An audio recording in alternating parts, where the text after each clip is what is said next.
Welcome to the first episode in what I hope is many of On the Coach Couch. Over the next few weeks, I'll chat with all sorts of characters that are involved in the AFL Outer East comp. Everyone has a story to tell. My first guest is a truly inspirational and determined young man. Diagnosed with cancer just before he was about to play the opening game of the 2019 season for Monbulk, he has astounded everyone, including his doctors, to not only battle through his treatment, but to continue playing footy. Here is his story. Lucas, well, thanks for joining me. Thanks for having me, Coach. Pleasure. Your story is a very interesting story, but you've told me before you don't want to make it a melancholy story, you want to make it an inspirational story. Am I right in saying that? Yeah, look, it's a bit of a hard time that I went through, a bit of a different sort of story, but if it can help someone out there and spread a bit of awareness or anything like that, then it's all worth a while in the end, so... Okay, well, let's start at the beginning when I actually met you, which was at the Monbulk Football Netball Club. I can remember it was your new rooms. It was only very early on. Mm-hmm. You've got this wonderful facility at Monbulk, which is a beautiful place up in the Dandenong Ranges just out of Melbourne. And then I heard them talking about you and how you'd played on the weekend in the resis. You're a little bit tired. And I thought, oh, yeah, well, that's fine. Why are they mentioning this guy? Then they mentioned that you'd been through radiation treatment that week and you were still out on the paddock playing football. Now, can you just tell me where all this came from? How did that transpire? Yeah, it was a bit of a shock. I think it was actually at the Sportsman's Night that we were having that I first met you. Prior to or just after round one, went into to see the doctors. Found a bit of a lump on one of my plums. Went and got it checked out. Got the all clear from that, but had a CT scan. Within an hour, I was in Maroondah emergency room.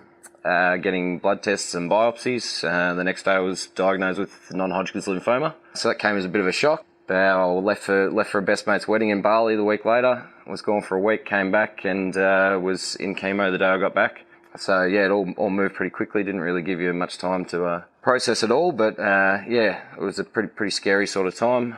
I just figured try and keep things as normal, try and keep my head as normal as I could. So I tried to get out on the paddock as much as I could, trying to train, trying to play, which probably at times wasn't the best idea, but mentally it was really helpful for me. So yeah, that's where it basically all started and went from there. When you say one of your plums, one of your testicles. Yeah, that's right. What you're saying. So that was all clear? Yeah, that would just turn out to be a burst blood vessel. Luckily they did a CT scan from probably just below my chest down. And while they were doing that, my lymph node in my groin, they picked up a growth in there. Were a bit worried about it and yeah, basically sent me straight away to get tested. Went to the emergency room. There was a couple of guys waiting in there with cuts and broken arms and broken legs. I jumped the whole queue and got taken straight in, had a few more scans and a biopsy and that was it. Was it and is it a surreal experience when someone says that to you? Yeah, it was sort of almost an out-of-body experience at the start when you first hear that C word. It's not all that fun. Immediately your head goes to the worst possible scenario. Still doesn't feel all that real now, to be honest. Looking back at it, it feels like it was just sort of a fictional sort of story that we went through. The whole experience, I felt like I was looking at someone else going through it. But yeah, definitely a scary sort of prospect. I'm sure it'll sink in the next couple of weeks, months, years and all that sort of stuff when I look back on it. But yeah, not the funnest thing that anyone's gone through, and for anyone that has gone through it will know that it's a pretty scary sort of thing. And your age? 26. So amazing news to be told you had cancer at 26, and especially you're playing footy, you're fit, you're young, the club's been going really well, so life's there to be lived and you're living it. But we'll get back to that, and I just wanted to delve a little bit deeper into your psyche as to why did you decide to continue playing footy? Because I imagine you can either go one way or the other, Lucas. You can either go, woe is me, this is terrible, and you probably did go through that at times, and why me? What made you then snap out of that? I apologise to people that are going through this because I'm not trying to be flippant. Of course, you can't just snap out of a mental illness or mental problems, but that's a huge psychological blow. What made you realise that, of course, physically I've got to fight this, but mentally I do too, and then what then made you decide, well, I've got to keep playing footy? Probably just a spur of the moment sort of thing. Early on I was probably trying to hide it from mates and stuff like that. Oh, you were? Mum and Dad knew straight away. Can you tell me why, though? Because I've got a few friends that don't tell people about that. Is it because you didn't want to burden anybody? Yeah, well, yeah, it was more seeing, when I spoke to Mum and Dad, seeing what they went through. I didn't want to put that onto other people if I didn't have to do it. I said through the whole thing, it's a lot harder on the people around you than it was on me. People are constantly asking you questions, and it's very hard to convey if things are going well, if things are going badly. It feels like people don't believe you if you tell them things are going really well. And just the whole pity side of stuff. I'm not a person that's looking for pity at all. I didn't want to be the centre of attention or anything like that. As you know, we've been trying to set up sort of an interview for a while. You've been a tough man to get. Yeah. Early on, just wanted to feel as normal as possible and act like nothing was wrong. Probably that sort of that macho male sort of thing coming out. But just didn't want to seem like I was sick. I felt like if I kept on going, it was almost like tricking myself that I wasn't sick and this thing wasn't happening outside of football. Has it worked? Because I know you kicked 7 goals in the last game. I never realised how good, how important mentally it is to your recovery. Physically, I probably pushed myself way too hard. Mum and Dad and the guys at the footy club and the missus will all say that was the case. I pushed myself too hard. But just being at a football club, being around your mates, doing what you want to be doing and doing what you love doing was the most important thing to it.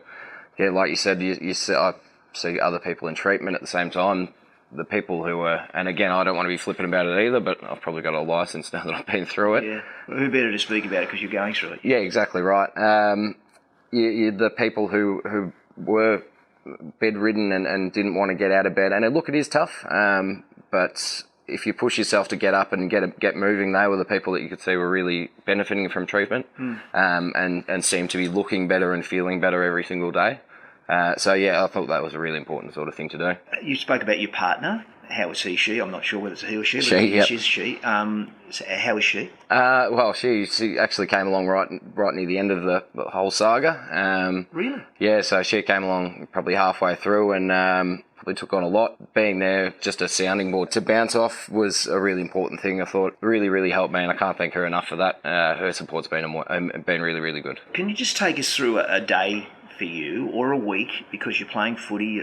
I imagine you're still training as well. Are you training at all? Early on I was trying to train, but then it got a little bit too much. I was up there 5 times a week with training Tuesday, Thursday and coaching the women's on Monday and Wednesday as well, plus playing on the Saturday. It just got a bit too much, so I stepped back from the men's training, still took the women's sort of stuff, tried to have a bit of a run around, but physically it sort of just built up a little bit and couldn't do all the things I wanted to be doing. You told me, I remember you mentioned you were having radiation. You have had chemo, so can you just run through what's the process been? Yeah, so went through 4 months of chemotherapy, had 3 sessions every two and a half weeks. That's wrapped up a week ago, and then had 4 sessions of radiotherapy, and hopefully that's now all I have to go through, and hopefully can put it all behind us now. But yeah, not a fun experience, chemotherapy. Just when you sort of start to feel better at the end of your time off, you look at the calendar and go, crap, got to go in again, and that's another 2 or 3 weeks that I'm going to be feeling shit for. So people tell you that some chemo can be worse than others. Mm-hmm. How was your experience? Yeah, it wasn't great. Probably didn't show that to many people, and that was a conscious decision not to show that to people. I forced myself out of bed every morning, forced myself to work when I could get to work. Yeah, it wasn't fun at all. It just feels like you're constantly drained. Became pretty well acquainted with the toilet bowl. A lot of vomiting, a lot of sleepless nights, night sweats, all that sort of stuff. Just not a comfortable experience. Explain it like the flu times about 100, constantly, every single day. I'm going to ask this question, and you can answer it any way you like. And it's like when an athlete has an injury, and you think, have you decided? Did you have in the back of your mind, well, this is it, I can't keep going on? You had more than an injury. You had a life-threatening illness, and of course, you probably have to live with it for the rest of your life, being checked. Did you ever, at any stage, and I'm sure you had some dark thoughts, did you ever at any stage go, gosh, I can't keep doing this? I don't think you can ever get through what you go through if you ever have those thoughts. Any sort of doubt that creeps in, just it's like a cancer. It just seems to grow once it's in there. So with such a support network, and that's probably why I stayed at the football club. Support network at the football club was probably the most important thing in my whole battle.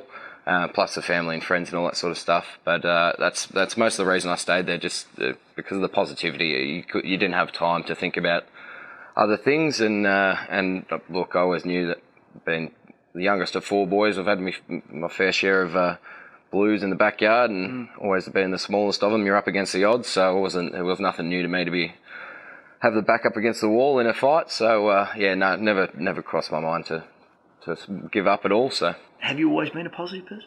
Oh yeah, try to be. I try to be the larrikin at the footy club a bit and around the boys, and just sort of who I am. I figure if you want to be a serious person, you're not going to get much of enjoyment out of life, so take the piss while you can, basically. What about typical footy reaction? What about your employers? How have they been? Really, really good. The whole way through, they basically have said, if you're not feeling well, you don't come in. If you are feeling well, you don't have to come in, but if you want to come in, you can. Had someone covering my works for me as well, so there was no worries, no stress coming from work, which can be stressful at times, even at the best of times. So they were really super, and I can't thank them enough for what they did as well.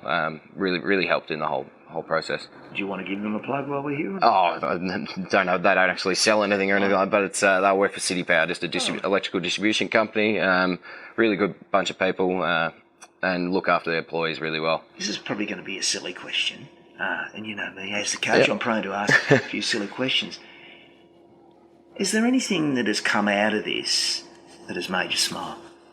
I think the main thing is realising how much everyone genuinely cares about you. It probably takes the bad times to see that, but knowing how many people are in your corner and generally care about you and generally worry about you, not just when you're sick, just shows how much people you take a lot of people for granted, I think, and that's probably what I've realised is people around you stay around you for a reason, and they're the ones you need to keep around you. I'm going to tell you something that I don't tell many people on air, and what I'm trying to do is put this in perspective, because you say you don't realise how lucky you are with the people around you, but sometimes you've got to think you don't realise how lucky you are just with what you've got compared to other people. Now, I know you're going through a cancer battle, but I can remember, and I don't want to make this about me, but I just want to relate a story that many years ago I had my ears pinned back, right? I was in my mid-20s, and I didn't like them sticking out. I've gone into this hospital, and they called it a bad ear correction. So that's the first thing you're getting, right? A bad ear correction. I've gone into this ward, it was in Canberra, and I'm lying down, and all these older guys at the time, they're in there, and they're going, "Oh, mate, what are you in for?" And I said, "Oh, just a bit of an operation on the head." I was too embarrassed. I didn't, One bloke said, yeah, I'm in here. I've got cancer of the liver. One bloke said, yeah, they're going to cut my leg off. I've got gangrene. One bloke said, I've got pneumonia. I think I'm struggling with my lungs. I have to go on a machine. And then they said, yeah, and what were you in here? And I went, bad ear correction. And you know what they said? They went, oh, you're getting your ears pinned back, mate. Good on you. Yeah. So, see what my point? And I just sort of sat back and thought, wow, the world's a bizarre place. And these guys had this amazing attitude of, oh, yeah, mate, this is happening, this is happening. Is that how you feel? Absolutely. Look, people obviously tiptoe around you a lot. People have got their own stuff going on, and a lot of people have got it really, really hard. Cancer is an illness like anything else. You can have a cold, and you can feel just as bad having a cold or a flu or anything like that. So it's not a big deal. You don't have to tiptoe around these sorts of people. We understand what's going on and realise that a lot of people have got it really, really, really badly, and are not that well, and just need someone to speak to. And even if you think it's insignificant, going and speaking to someone might make you feel better. So what's the point in holding back? Are you more empathetic to people? Do you listen to their stories more than you used to before? Absolutely. I know how important it is to people now. Probably also realise that if anyone's ever sick, I'm not going to recommend any sort of diets, any sort of supplements, because that absolutely shit me to tears. That's a bit of advice for anyone out there. If you've got anyone going through anything like that, I can guarantee you they've read up about every vegan diet, every vegetarian diet, every supplement going around. You don't have to tell them about it and tell them to try it, because it's the most frustrating thing you'll ever go through. And so you're still doing that, or you stopped doing that? Oh, I didn't really change much diet-wise or anything like that through my whole time. So they often tell you don't change much, because your body's going to be enough stressed as it is. So just keep everything as normal as you can. Normal as you can. Fighting words for Lucas Jurey. That's the end of part 1. Coming up later, part 2, where Lucas talks about his first game of the year while still in treatment. He also chats about another Monbulk Footy Club legend that is battling a similar illness, and he touches on his great love of women's footy. That's next time on The Coach Couch.